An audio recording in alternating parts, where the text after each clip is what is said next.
Amigas y amigos de IQ Latino, un gusto estar con ustedes nuevamente a través de nuestro canal de YouTube. Esta noche tenemos con nosotros a un invitado muy especial. Se trata de una figura que fue muy importante, uno de los latinos más importantes en la administración del presidente Joe Biden. Es Juan González. Él fue director principal para el hemisferio occidental del Consejo de Seguridad Nacional de la Casa Blanca.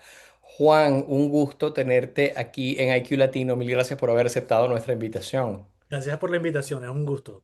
Igualmente para nosotros. Juan, te estamos invitando porque nuevamente la administración Trump otorga una licencia para operar en Venezuela a Chevron. Eso se había dado durante la administración Biden, fue muy criticado. Trump llega, la retira, pasa un tiempo, la vuelve a otorgar.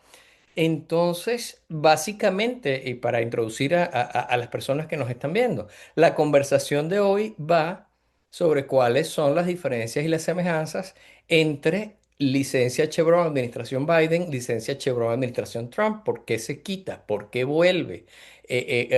Creo que ya, aunque la administración Trump es relativamente reciente, son apenas 6 meses, ha habido suficientes acciones y suficientes situaciones como para poder hacer una evaluación de lo que está sucediendo y sobre todo podemos ahora hacer una evaluación a cierta distancia de lo que sucedió en este sentido en la administración Biden, donde tú estuviste muy activo y muy protagónicamente involucrado. Mi primera pregunta, ¿cómo llega la administración Biden a la conclusión de que se le debe otorgar una licencia de operación a Chevron en Venezuela? Sí, bueno, gracias por esa pregunta. Déjame tomar un paso breve para atrás para Sí. comparar las dos administraciones. Mira, en los últimos 2 años, la política de los Estados Unidos hacia Venezuela ha pasado de la coerción al compromiso condicionado y ahora estamos moviéndonos, bueno, comenzamos por el inicio de la administración moviéndonos hacia una presión máxima sin ningún propósito claro, o sea, una falta de coherencia yo creo que ha caracterizado muchas de las acciones de esta administración. Y durante la administración Biden, yo ayudé a diseñar un enfoque basado en el realismo, que entender que si bien podíamos incentivar aperturas democráticas limitadas, no podíamos dictar los resultados. Y ese enfoque permitió yo creo que un momento democrático notable, la victoria de María Corina Machado, o sea, la primaria de la oposición no hubiera sido posible sin no solo la valentía de la oposición, pero también el apoyo internacional que nosotros lideramos. La consolidación de Mundo González como el candidato unitario del 24.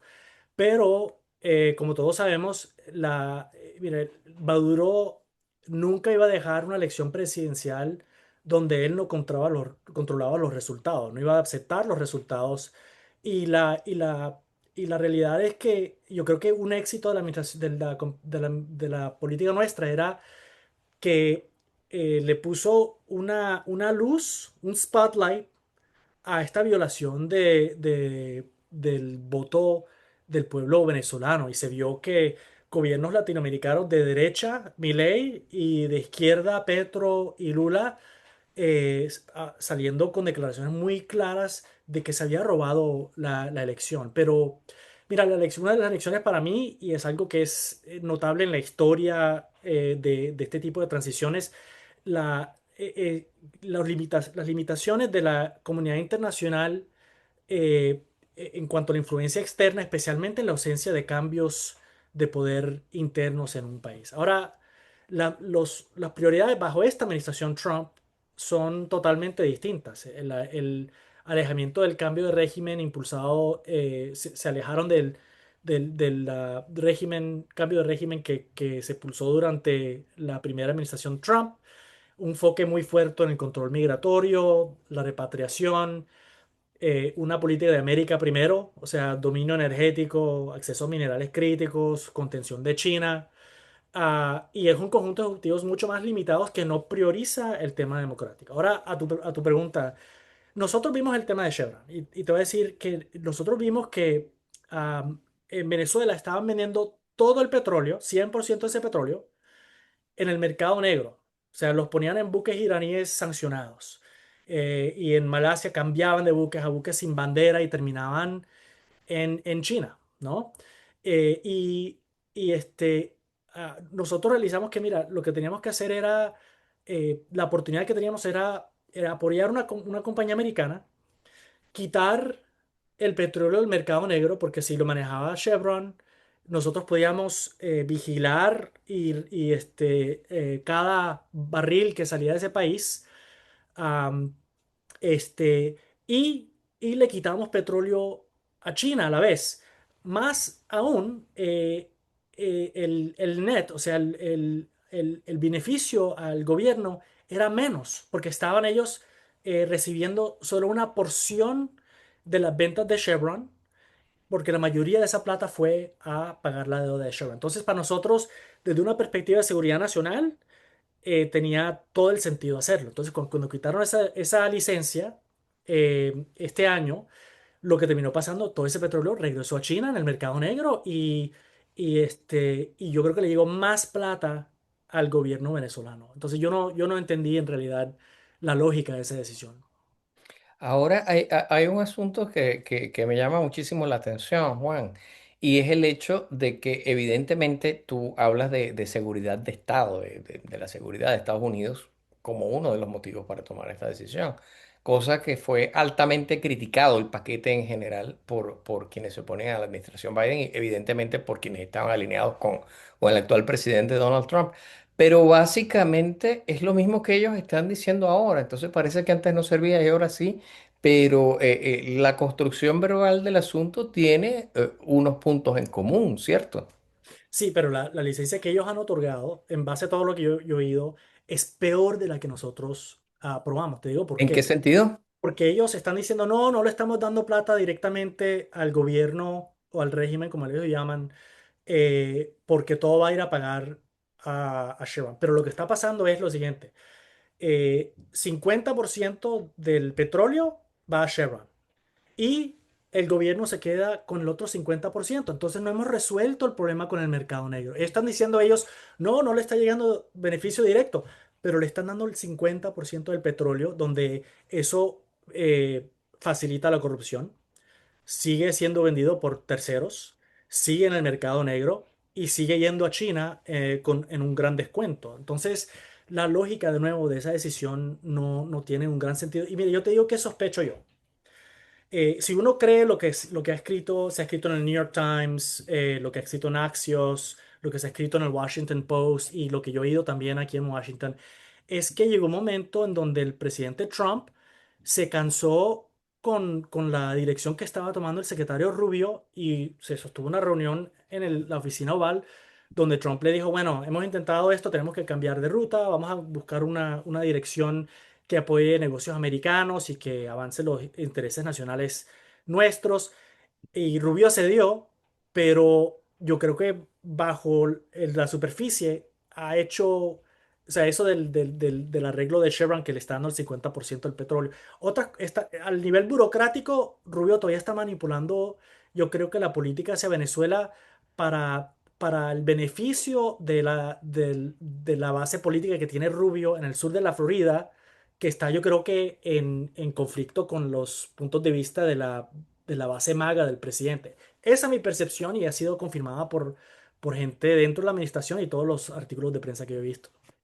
Eh, Hablando de Marco Rubio, que evidentemente es una de las caras visibles en toda esta situación tan extraña, diría yo por decirlo menos, tú que vienes de salir de la administración anterior y que estuviste dentro del gobierno de Estados Unidos, puede que lo que hizo la administración Biden le haya gustado a unos y a otros no, pero uno desde afuera veía coherencia, veía una línea, veía unidad.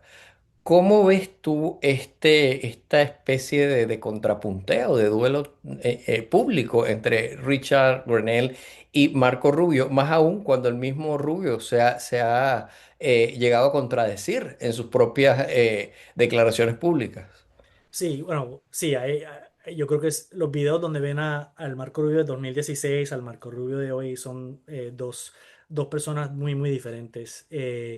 Pero yo creo que el tema de Venezuela, donde el de 2016, tengo que decir que Rubio tenía unos principios sobre la política internacional que yo estaba muy de acuerdo con ellos. Y todo eso yo creo que la abandonada para trabajar bajo esta administración. Pero el tema de Venezuela es uno de los pocos temas donde se ve la falta de unidad de esta administración de forma pública. O sea, los medios, los ataques en los medios que están haciendo Rubio y Grenell son parte de un esfuerzo entre el uno y el otro para destruirse. Yo creo que Grenell piensa que él iba a quedarse con el trabajo de secretario de Estado, después se lo dieron a Rubio, pero lo que yo siempre he pensado es, mira, uno puede ser un enviado especial que tiene el oído del presidente. Pero el secretario Rubio está en una posición burocrática muy poderosa. El secretario de Estado tiene control sobre todo las elisiones de licencias, tiene toda la burocracia del Departamento de Estado, las embajadas, y como asesor del presidente en el Consejo de Seguridad Nacional, controla el acceso del presidente. Él maneja todo el PDB, el President's Daily Brief, donde el presidente le llega la información. O sea, que toda la información que le llega al presidente la controla Rubio. Entonces, aunque el presidente Trump dé una dirección que se alinea con los puntos de vista de Grenell, que está más enfocado en temas de seguridad nacional, a nivel burocrático, estas peleas a veces, aparentemente, Rubio las está ganando. Y yo creo que aunque la licencia que salió fue una que yo creo fue una derrota para Rubio, él ha sido muy eficaz en avanzar una narrativa donde él dice que fue su propia idea.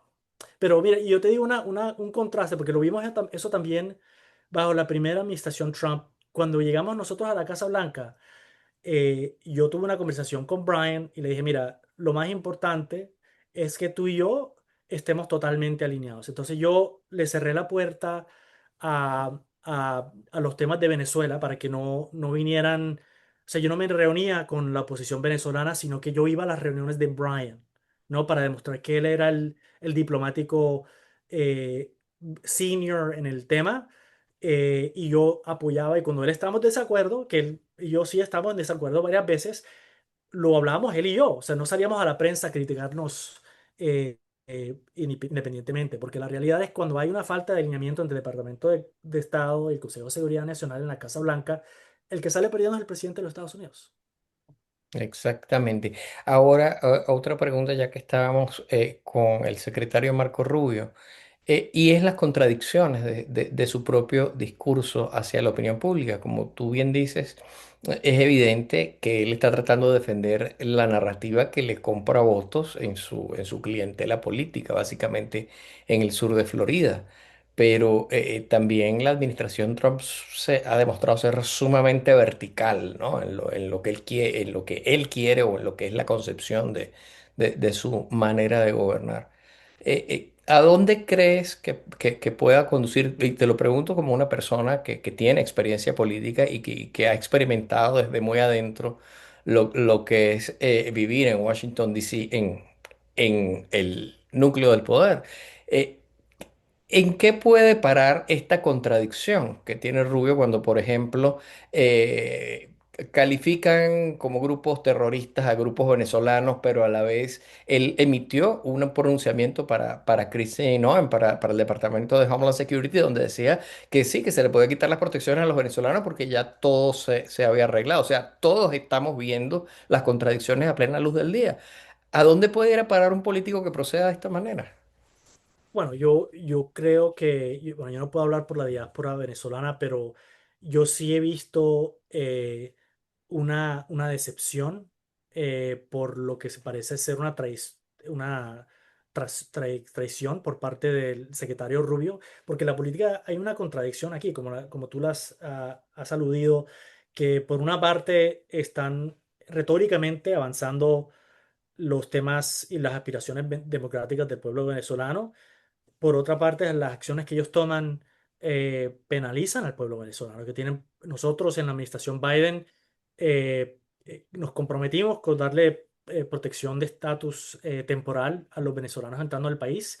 Y cuando llegamos a la Casa Blanca, el presidente directamente me dijo, haz esto lo más rápido posible que se pueda. Y lo hicimos, la renovamos también. Hicimos mucho para apoyar al pueblo venezolano y Rubio está tratando yo creo que en mi opinión, de tratar de reconciliar posiciones totalmente opuestas que en realidad no avanzan los intereses democráticos del pueblo venezolano.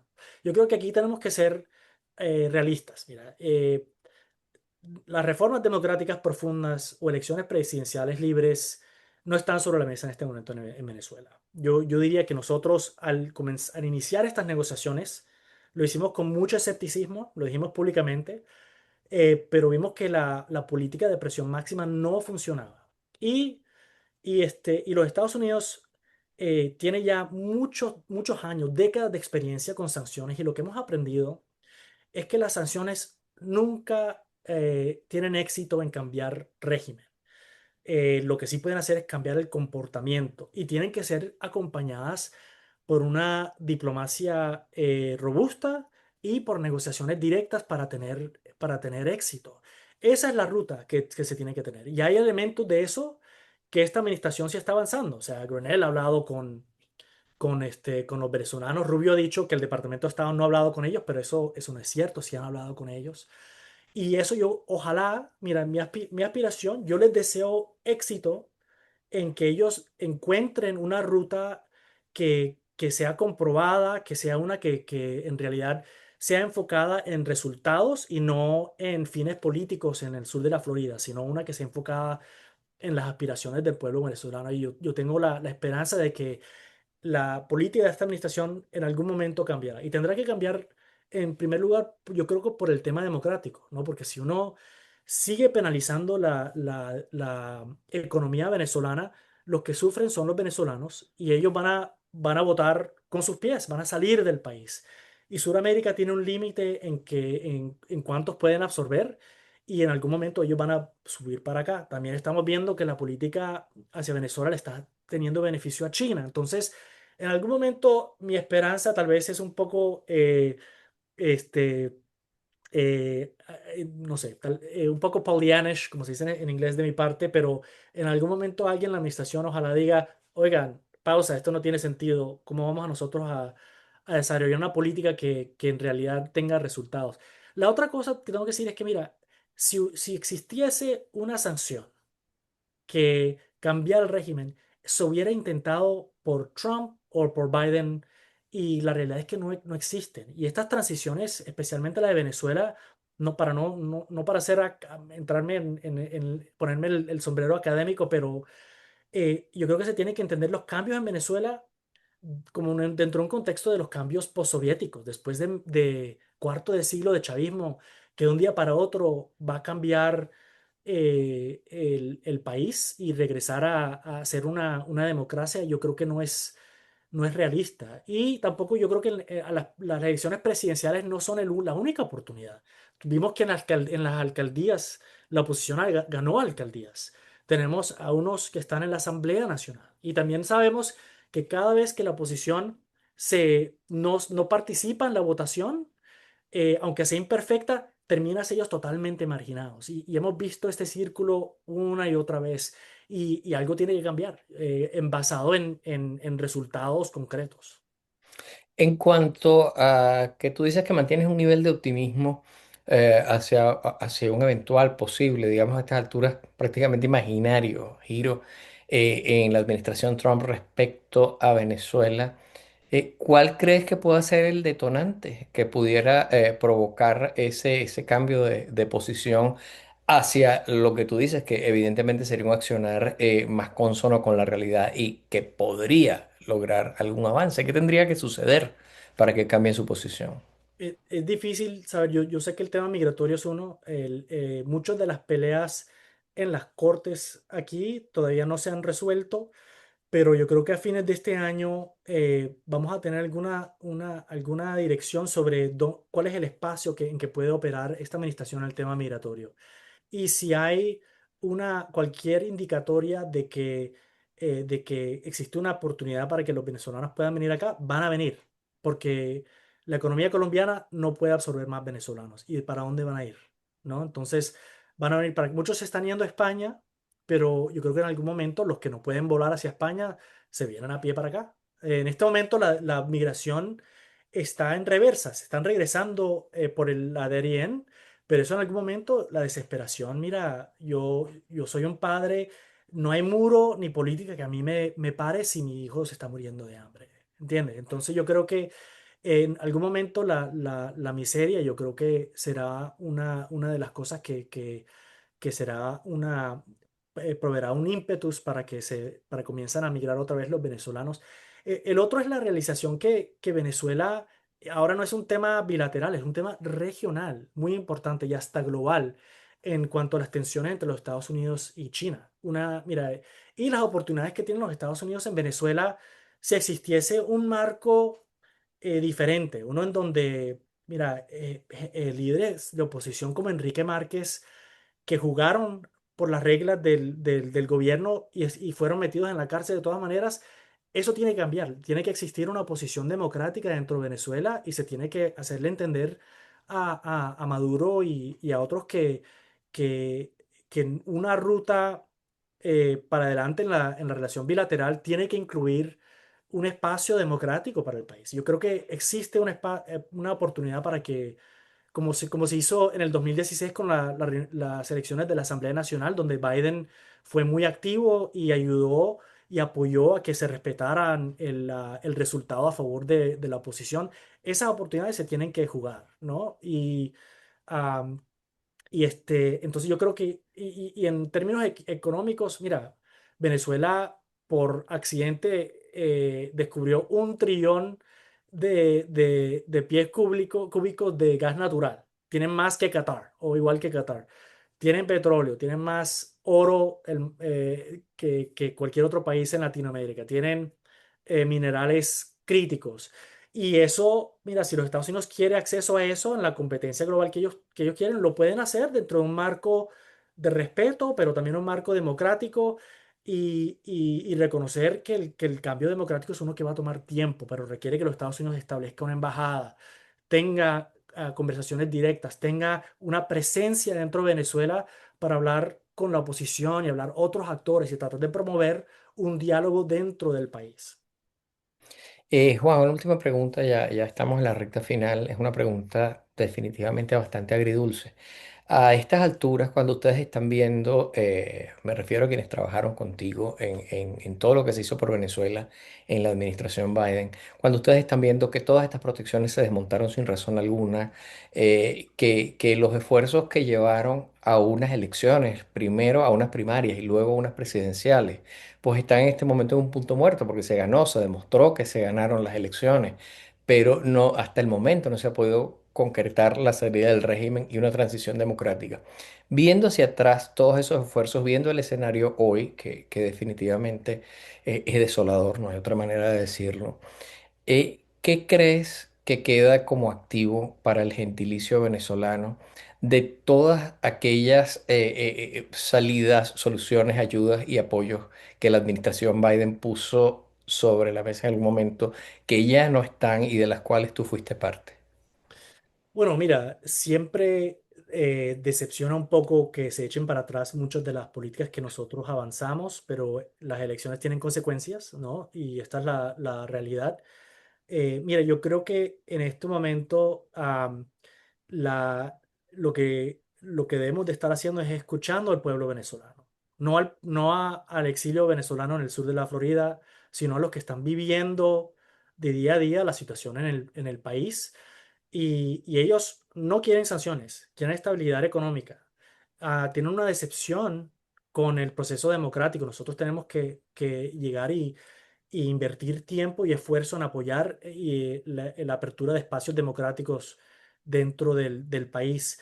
Y reconocer que, mira, si tú ves el ejemplo de Myanmar, Burma, Aung Suu Kyi, ella se apostó a elecciones continuas hasta que eventualmente tuvieron éxito. Y uno tiene que reconocer que la paciencia, la democracia requiere paciencia, requiere coraje, requiere consistencia, disciplina y requiere un apoyo internacional.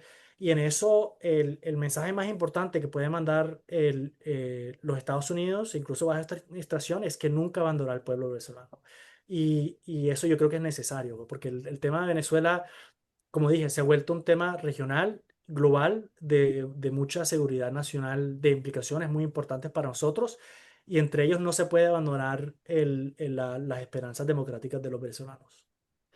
Juan, súper agradecido por este rato que nos has dedicado y por compartir desde tu punto de vista de una persona tan cercana a aquellos esfuerzos que se hicieron en favor de Venezuela y de los venezolanos, compartir lo que sucedió, lo que percibes hoy, tus conocimientos. De verdad ha sido un rato de lujo. Mil gracias. A ti, un placer, Nicolás. Igualmente, igualmente, Juan.